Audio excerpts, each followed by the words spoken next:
રામ રામ મિત્રો, આ પરસોત્તમભાઈની 2.5 વીઘા જેટલી માંડવી છે. આ માંડવીની અંદર ગઈ સાલે પણ દવા પીવવાનો ઉપયોગ કરી લીધો હતો. એટલે પરવા હે એ મૂંડાનું નિયંત્રણ આવે ગયું.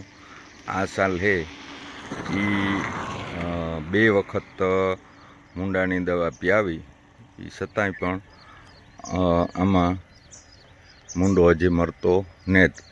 ગઈકાલે અડદ વાવવા માટેની તૈયારી કરતા હતા, એટલે આપણે કે ભાઈ જોઈએ આમાં હું અડદ વાવે હગાય કે નહીં.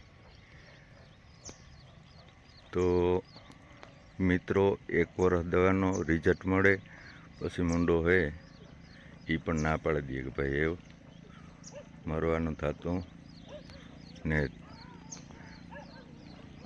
એટલે ઝેર હે તો ઝેર જ છે, 1 વખત લાગુ પડે પછી એ જે ઝેરમાં ઉત્પન્ન થાય એ પછી કોઈ બી દવા હોય પીવાની, ક્લોરો હોય, થાયો, લેમડા, કાંઈલેટ, ડીઝલ, ઉરિયા, આ તે બધાય ગમે એ અખતરા કરી લઈએ પણ 1 વર્ષ અમારે બીજી વખત મરતા નહીં. અને એ જો મારવા હોય તો એનાથી 3 ગણું ઝેર નાખે તો મરે. પરસોત્તમભાઈ, તમારું આખું નામ કયો? એ અવારની જે માંડવી છે એમાં જે તમે હે એ મૂંડાની દવાનો પોટ માર્યો તો? મૂંડા વધારે બોલ જરાક. મૂંડાની દવાનો પોટ માર્યો તો? બરાબર. ગાવરમાં માર્યો તો? ગાવર પ્યાવી હતી પણ. અને ગાવર કેટલી થઈ માંડવી 2 વીઘામાંથી? 10 ગુણી. અવાર હે એ કામ પોઝિશન કેટલી ફેરે દવા પીવી? 2 ફેરે. મૂંડો મેર્યો? મૂંડો મેર્યો ને એવો વાવવાનું પ્લાન કરો તું કે કાં વાવવું કે કાં ન વાવવું? થઈ પાટલામાં કાં તલ વાવે તે અટાણે તલ વાવીએ અને અટાણે એટલું બધું ખર્ચ કરે. માંડવી પાડવા જેવી છે, બધાય કહે કે પાડે ને મગ વાય, પાડે ને તલ વાય, પણ માંડવી આની આ માંડવી છે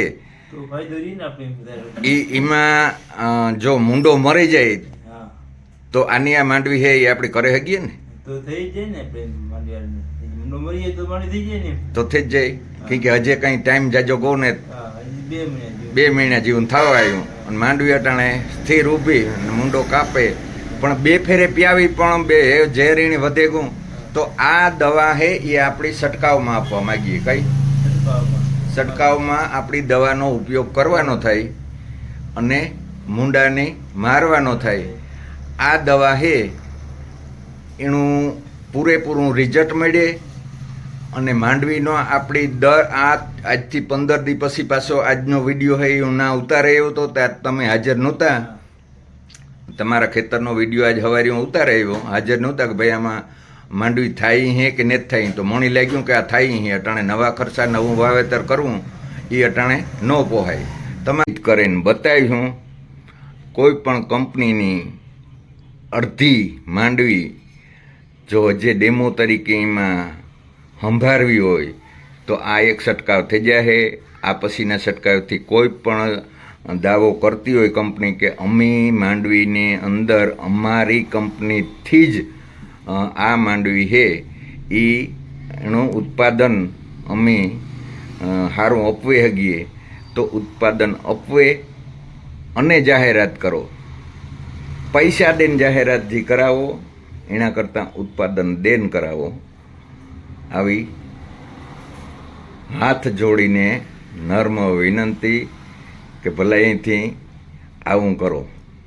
ખેડૂતનો પૈસો કોઈની પસે નહીં. બાકી હોની મરજી. જય ગૌ માતા, જય ગોપાલ.